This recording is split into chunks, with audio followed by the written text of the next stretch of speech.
ಸಿಂಹ ರಾಶಿ ವೀಕ್ಷಕರಿಗೆಲ್ಲ ಸ್ವಾಗತ. ಮಗ ನಕ್ಷತ್ರ 4 ಪಾದಗಳು, ಪುಬ್ಬ ನಕ್ಷತ್ರ 4 ಪಾದಗಳು ಹಾಗೂ ಉತ್ತರ ನಕ್ಷತ್ರ 1ನೇ ಪಾದ ಈ ಸಿಂಹ ರಾಶಿಯಲ್ಲಿ ಬರ್ತಕ್ಕಂತಹ ನಕ್ಷತ್ರಗಳಾಗಿರುತ್ತೆ.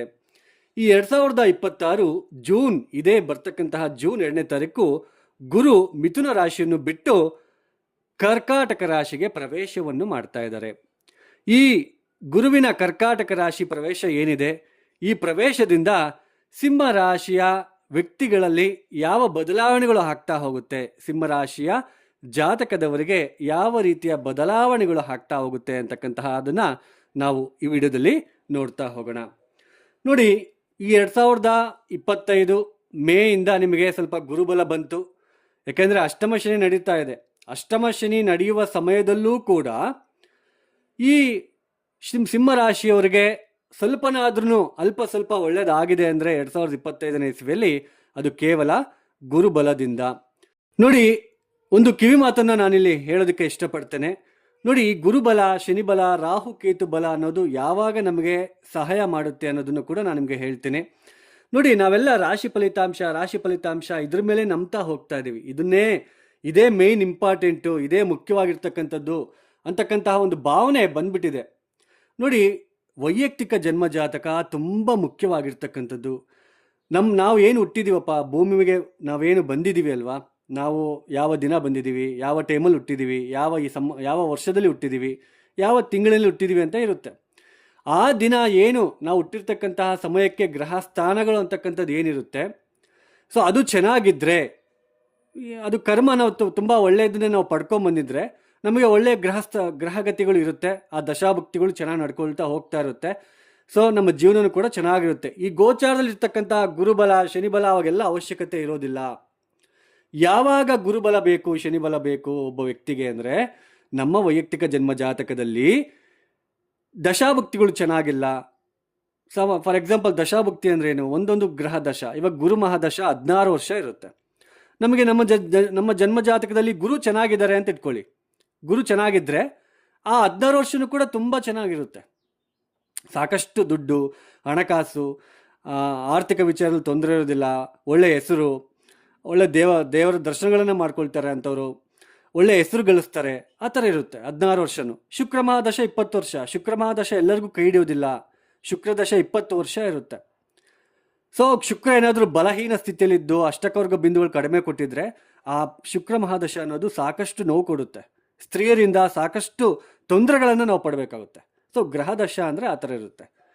ಸೊ ನಮ್ಮ ವೈಯಕ್ತಿಕ ಜನ್ಮ ಜಾತಕದಲ್ಲಿ ಗ್ರಹದಶ ಚೆನ್ನಾಗಿಲ್ಲಪ್ಪ, ಯಾವುದೋ ತುಂಬ ತೊಂದರೆಯಲ್ಲಿದ್ದೀವಿ, ಸಾಕಷ್ಟು ನೋವು ಪಡ್ತಾ ಇದ್ದೀವಿ, ಅಂತಹ ಒಂದು ಜಾತಕದವರಿಗೆ, ಅಂತಹ ವ್ಯಕ್ತಿಗಳಿಗೆ ಇಲ್ಲಿ ಈಗ ಗುರುಬಲ ಅನ್ನೋದು ಸಹಾಯ ಮಾಡುತ್ತೆ. ಆವಾಗ ಗುರುಬಲ ಬಂದಾಗ ಸ್ವಲ್ಪ ಎಲ್ಲೋ ಒಂದು ಕಡೆ ನಿಟ್ಟುಸಿರು ಬಿಡೋದಕ್ಕೆ ಅವಕಾಶ ಕೊಡುತ್ತೆ.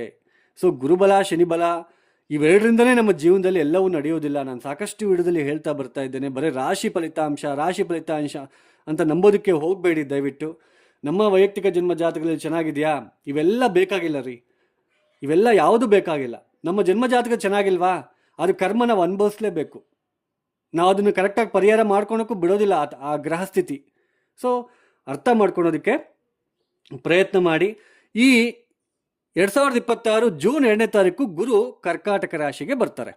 ನೋಡಿ, ಗುರು ಸಾಮಾನ್ಯವಾಗಿ ಒಂದು ರಾಶಿಯಲ್ಲಿ 1 ವರ್ಷ ಇರಬೇಕು, 12ರಿಂದ 13 ತಿಂಗಳು ಇರಬೇಕು. ಅಂಥದ್ದು ಬಹು ಬೇಗನೆ ಮೊನ್ನೆ ಈಗ ನೋಡಿ 2026 ಜೂನ್ 2ನೇ ತಾರೀಕು ಬರ್ತಾರೆ, ಕರ್ಕಾಟಕ ರಾಶಿಗೆ ಪ್ರವೇಶವನ್ನು ಮಾಡ್ತಾರೆ.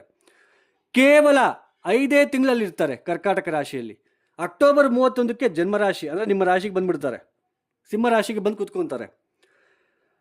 ಈ ಅಕ್ಟೋಬರ್ 31ರಿಂದ ಡಿಸೆಂಬರ್ 13 ತನಕ, ಅಕ್ಟೋಬರ್ 31ಕ್ಕೆ ಸಿಂಹರಾಶಿಗೆ ಪ್ರವೇಶ, ಸಿಂಹರಾಶಿ ಮನೆಯೊಳಗೆ ಬರ್ತಾ ಇದ್ದಾರೆ ಅಕ್ಟೋಬರ್ 31ಕ್ಕೆ.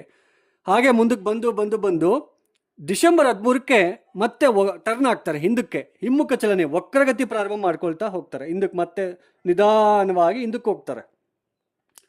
ಅಂದರೆ ಡಿಸೆಂಬರ್ 13ಕ್ಕೆ ವಕ್ರಗತಿ ಪ್ರಾರಂಭ ಆಗುತ್ತೆ. ಜನವರಿ 26ಕ್ಕೆ ಮತ್ತೆ ಕರ್ಕಾಟಕ ರಾಶಿಗೆ ಹೋಗ್ತಾರೆ. ಅದೇ ವಕ್ರ ಮಾರ್ಗದಲ್ಲಿ ಹಿಂಗೆ ಹೋಗ್ತಾರೆ.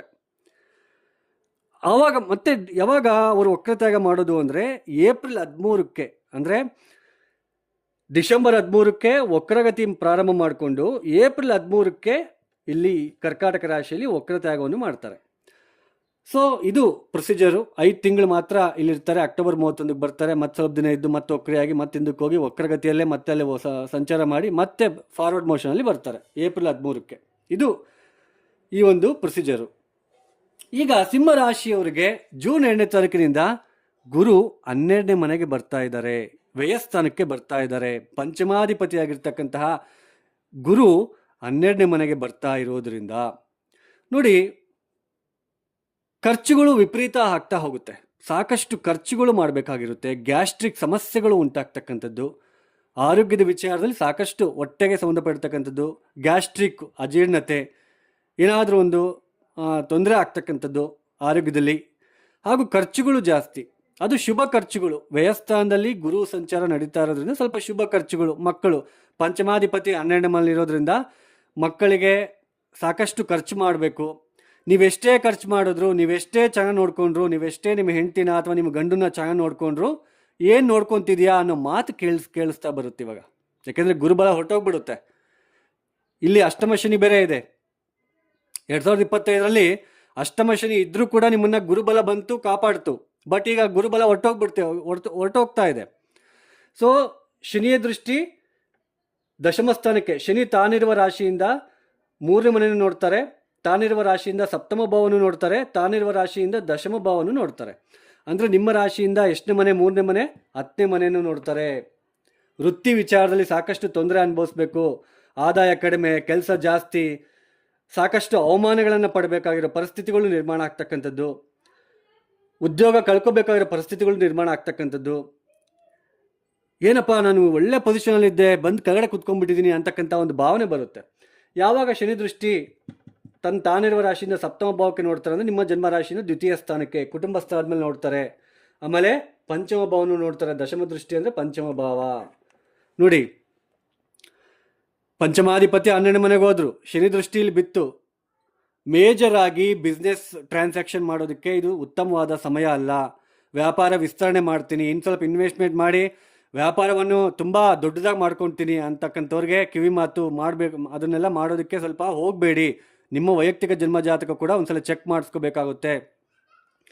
ಸೊ ಮತ್ತಾಮೇಲೆ ಯಾರೋ ಮಾತು ಕೇಳಿ ಹಣ ಕಳ್ಕೊಳ್ತಕ್ಕಂಥದ್ದು, ಮತ್ತಾಮೇಲೆ ವಾತಾವರಣ ಭಯ ಜಾಸ್ತಿ ಆಗ್ತಕ್ಕಂಥದ್ದು, ಇಲ್ಲಸಿಲ್ಲದ ಅಪವಾದಗಳು ನಿಮ್ಮ ಮೇಲೆ ಬರ್ತಕ್ಕಂಥದ್ದು. ಯಾಕೆಂದರೆ ಪಂಚಮ ಭಾವವನ್ನು ನೋಡ್ತಾ ಇರೋದ್ರಿಂದ ನೀವೆಷ್ಟೇ ಒಳ್ಳೆಯದನ್ನು ಮಾಡಿದ್ರು ಇತರರಿಗೆ, ಅದು ಬೇರೆಯವರಿಗೆ ನಿಮಗೆ ಪ್ರಶಂಸೆ ಅನ್ನೋದು ಸಿಗೋದಿಲ್ಲ. ನಿಮ್ಮ ಮಕ್ಕಳು ಒಳ್ಳೇದು ಮಾಡ್ತೀರಾ, ನೀವು ಎಷ್ಟೇ ಫೀಸ್ ಕಟ್ಬಿಟ್ಟು ನೀವು ಓದಿಸೋದಕ್ಕೆ ಕಳಿಸೋದ್ರೂ ನೀನೇನು ಮಾಡಿದ್ಯಾ ಅನ್ನೋ ಮಾತು ಕೇಳಿ ಬರುತ್ತೆ.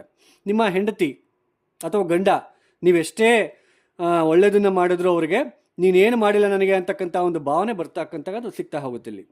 ಯಾಕೆಂದರೆ ಪಂಚಮ ಭಾವ ಪೂರ್ವ ಪುಣ್ಯ ಸ್ಥಾನಕ್ಕೆ ಶನಿ ದೃಷ್ಟಿ ಬಿತ್ತು, ಗುರು ಬೇರೆ ವ್ಯಯಸ್ಥಾನಕ್ಕೆ ಹೋದ್ರು. ಸೊ ಇಲ್ಲಿ ಏನಾಗುತ್ತೆ ಅಂತಂದರೆ ಶನಿಯ ದೃಷ್ಟಿ ಮಾತ್ರ ಬೀಳ್ತಾ ಇರುತ್ತೆ ಪಂಚಮ ಸ್ಥಾನದ ಮೇಲೆ. ಸ್ವಲ್ಪ ತೊಂದರೆ ತಾಪತ್ರಗಳು ಜಾಸ್ತಿ ಉಳುಬಣ ಆಗ್ತಾ ಹೋಗುತ್ತೆ. ನೀವು ಯಾರಿಗೆ ಏನೇ ಸಹಾಯ ಮಾಡಿದ್ರು ನೀನೇನು ಮಾಡಿಲ್ಲ ಅಂತಕ್ಕಂತಹ ಒಂದು ಮಾತು ಕೇಳಿ ಬರ್ತಕ್ಕಂಥದ್ದು. ಹಾಗೆಯೇ ಪ್ರೀತಿ ಪ್ರೇಮ ಯಾರೆಲ್ಲ ನೀವು ಇಷ್ಟಪಡ್ತಿದ್ದೀರಾ, ನೀವು ಸಿಂಹರಾಶಿಲಿ ಹುಟ್ಟಿರ್ತಕ್ಕಂತಹ ಹೆಣ್ಣಾಗಿರಲಿ ಅಥವಾ ಗಂಡಾಗಿರಲಿ, ನೀವು ಯಾರು ಇಷ್ಟಪಡ್ತಿದ್ದೀರಲ್ವಾ, ಸೊ ಬ್ರೇಕಪ್ ಆಗ್ತಕ್ಕಂಥದ್ದು, ನಿಮ್ಮ ಗಂಡ ಹೆಂಡತಿಯರ ಮಧ್ಯೆ ಪ್ರೀತಿ ಅನ್ಯೋನ್ಯತೆ ಕಡಿಮೆ ಆಗ್ತಕ್ಕಂಥದ್ದು, ಸ್ವಲ್ಪ ದೂರದ ಪ್ರದೇಶಕ್ಕೆ ಹೋಗಿ ಕೆಲಸ ಮಾಡಬೇಕಾಗಿರೋ ಒಂದು ಪರಿಸ್ಥಿತಿ ನಿರ್ಮಾಣ ಆಗ್ತಕ್ಕಂಥದ್ದು, ಕುಟುಂಬದಲ್ಲಿ ಜಗಳಗಳು, ಆರ್ಥಿಕ ಬಿಕ್ಕಟ್ಟಿಗೆ ಸಿಲುಕ್ತಕ್ಕಂಥದ್ದು, ಏನಪ್ಪ ಆದಾಯ ಕಡಿಮೆ ಆಗ್ಬಿಡ್ತು, ದುಡ್ಡೇ ನಿಲ್ತಾ ಇಲ್ಲ, ಈ ತರಹದ ಬದಲಾವಣೆಗಳು ನಿಮಗೆ ಬರ್ತಾ ಹೋಗುತ್ತೆ ಸಿಂಹರಾಶಿಯವರಲ್ಲಿ. ನೋಡಿ, ಈ ಡಿಸೆಂಬರ್ 13ನೇ ತಾರೀಕಿನಿಂದ ಏಪ್ರಿಲ್ 13ನೇ ತಾರೀಕಿನ ತನಕ ಸಾಕಷ್ಟು ಎಚ್ಚರಿಕೆಯಿಂದ ಇರಬೇಕು ಸಿಂಹರಾಶಿಯಲ್ಲಿ ಇಟ್ಟಿರ್ತಕ್ಕಂಥವ್ರು. ಎಷ್ಟು ಎಚ್ಚರಿಕೆಯಿಂದ ಇರ್ತೀರೋ ಅಷ್ಟು ಒಳ್ಳೆಯದು. ಇನ್ನು ಮದುವೆ ಪ್ರಯತ್ನಗಳು ಇವೆಲ್ಲನೂ ಮುಂದಕ್ಕೆ ಹೋಗ್ತವೆ, ವಿಳಂಬ ಆಗ್ತಾ ಹೋಗುತ್ತೆ. ನೀವು ಎಷ್ಟೇ ಕಷ್ಟಪಟ್ಟು ಕೆಲಸ ಮಾಡಲಿ, ನೀನು ಕೆಲಸನೇ ಮಾಡ್ತಿಲ್ಲ ಅಂತಕ್ಕಂಥದ್ದು ಕೇಳಿಸ್ತಾ ಇರ್ತದೆ. ನಿಮ್ಮ ಸೀನಿಯರ್ಸ್ ಎಲ್ಲ ಬಂದು ನೀನೇನು ಕೆಲಸ ಮಾಡ್ತಿದ್ಯಪ್ಪ ಅಂತಕ್ಕಂಥದ್ದೇ ನೀವು ತುಂಬ ಕಷ್ಟಪಟ್ಟು ಕೆಲಸ ಮಾಡ್ತೀರಾ, ಆದರೂ ಕೂಡ ನೀನೇನು ಕೆಲಸ ಮಾಡ್ತಿದ್ಯಾ ಅಂತಕ್ಕಂಥದ್ದನ್ನೇ ಬರುತ್ತೆ. ಅಂದರೆ ರೆಕಗ್ನೈಸೇಷನ್, ಒಂದು ಹೆಸರು ಅನ್ನೋದು ಸಿಗೋಲ್ಲ ಇಲ್ಲಿ. ಅಪಕೀರ್ತಿ, ನೀವು ಯಾರೋ ಮಾಡಿದ ತಪ್ಪಿಗೆ ನಿಮ್ಮ ಹೆಸರು ಬರ್ತಕ್ಕಂಥದ್ದು. ಯಾರೋ ತಪ್ಪು ಮಾಡಿರ್ತಾರೆ, ಅದು ನಿಮ್ಮ ಮೇಲೆ ಬರ್ತಕ್ಕಂಥದ್ದು. ಅಪಕೀರ್ತಿಗೆ ಒಳಗಾಗ್ತಕ್ಕಂಥದ್ದು. ಯಾಕೆಂದರೆ ಪಂಚಮ ಸ್ಥಾನದ ಮೇಲೆ ಶನಿಯ ದೃಷ್ಟಿ ಬೀಳ್ತಾ ಇರೋದ್ರಿಂದ ಅಪಕೀರ್ತಿಗೆ ಒಳಗಾಗ್ತಕ್ಕಂಥದ್ದು, ಇತರರನ್ನು ನಂಬಿ ಮೋಸ ಹೋಗ್ತಕ್ಕಂಥದ್ದು, ಗಂಡ ಹೆಂಡತಿ ಮಧ್ಯೆ ಪರಸ್ಪರ ಅನ್ಯೋನ್ಯತೆ ಕಡಿಮೆಯಾಗಿ ಮೋಸದ ಭಾವನೆಗಳು ಹೆಚ್ಚಾಗ್ತಕ್ಕಂಥದ್ದು, ಈ ತರಹದ ಬೆಳವಣಿಗೆಗಳು ಜಾಸ್ತಿ ಕಂಡು ಬರ್ತಾ ಇರುತ್ತೆ ಸಿಂಹರಾಶಿಯಲ್ಲಿ ಹುಟ್ಟಿರ್ತಕ್ಕಂಥವ್ರು. ನಂದು ಕೂಡ ಸಿಂಹರಾಶಿನೇ ಸ್ನೇಹಿತರೆ. ಮತ್ತೆ ಭಾರಿ ನೆಗೆಟಿವ್ ಆಗಿ ಹೇಳ್ತಿದ್ದಾರೆ ಅಂತ ಅನ್ಕೋಬೇಡಿ, ನಂದು ಕೂಡ ಸಿಂಹರಾಶಿನೇ. ನನಗೂ ಕೂಡ ಆಲ್ರೆಡಿ ಬದಲಾವಣೆಗಳನ್ನು ನಾನು ಕೂಡ ನೋಡ್ತಾ ಇದ್ದೇನೆ. ಒಟ್ಟಾರೆಯಾಗಿ ಈ ಸಿಂಹರಾಶಿಯಲ್ಲಿ ಹುಟ್ಟಿರ್ತಕ್ಕಂಥವ್ರಿಗೆ 2 ವರ್ಷ ಗುರುಬಲ ಇರೋದಿಲ್ಲ. 2026 ಜೂನಿಂದ 2028 ತನಕನೂ ಕೂಡ ಗುರುಬಲ ನಿಮಗೆ ಇರೋದಿಲ್ಲ. ಶನಿ ಕೂಡ ತುಂಬ ಬಲಹೀನ ಸ್ಥಿತಿಯಲ್ಲಿ ಇರ್ತಾರೆ. ಸ್ವಲ್ಪ ಸಾಕಷ್ಟು ತೊಂದರೆಗಳನ್ನು, ಏರಿಳಿತಗಳನ್ನು ನೀವು ಅನುಭವಿಸಲೇಬೇಕಾಗಿರೋ ಪರಿಸ್ಥಿತಿ. ಹೆಚ್ಚಾಗಿ ಸಿಂಹರಾಶಿಯವರು ವೀರಭದ್ರ ದರ್ಶನ, ದತ್ತಾತ್ರೇಯ ಚರಿತ್ರೆ, ದೇವತಾ ದರ್ಶನ ಮಾಡಿಕೊಂಡು 10 ರೂಪಾಯಿ ಬಂದಿರೋ ಜಾಗದಲ್ಲಿ 10 ರೂಪಾಯಿ ಬಂತಾ ಅಷ್ಟೇ ಸಾಕು ಅಂತ ಸುಮ್ಮನೆ ಇದ್ದರೆ ಮುಂದೆ ಖಂಡಿತವಾಗಲೂ ಒಳ್ಳೆಯದಾಗ್ತಾ ಹೋಗುತ್ತೆ. ಬಟ್ ನಿಮ್ಮ ವೈಯಕ್ತಿಕ ಜನ್ಮ ಜಾತಕದಲ್ಲಿ ಗ್ರಹ ಸ್ಥಿತಿಗಳು ಚೆನ್ನಾಗಿದ್ದು, ಗ್ರಹ ದಶಗಳು ಚೆನ್ನಾಗಿದ್ದರೆ ಇದೆಲ್ಲ ತೊಂದರೆ ಆಗಲ್ಲ. ಇದೆಲ್ಲ ಏನಕ್ಕೂ ಲೆಕ್ಕಕ್ಕೆ ತಗೊಳಕ್ಕೆ ಹೋಗಬೇಡಿ, ನಿಮ್ಮ ಜಾತಕ ಚೆನ್ನಾಗಿದ್ರೆ. ಸೊ ಇದು ರೀ ಸಿಂಹರಾಶಿಯಲ್ಲಿ ಹುಟ್ಟಿರ್ತಕ್ಕಂಥವ್ರು.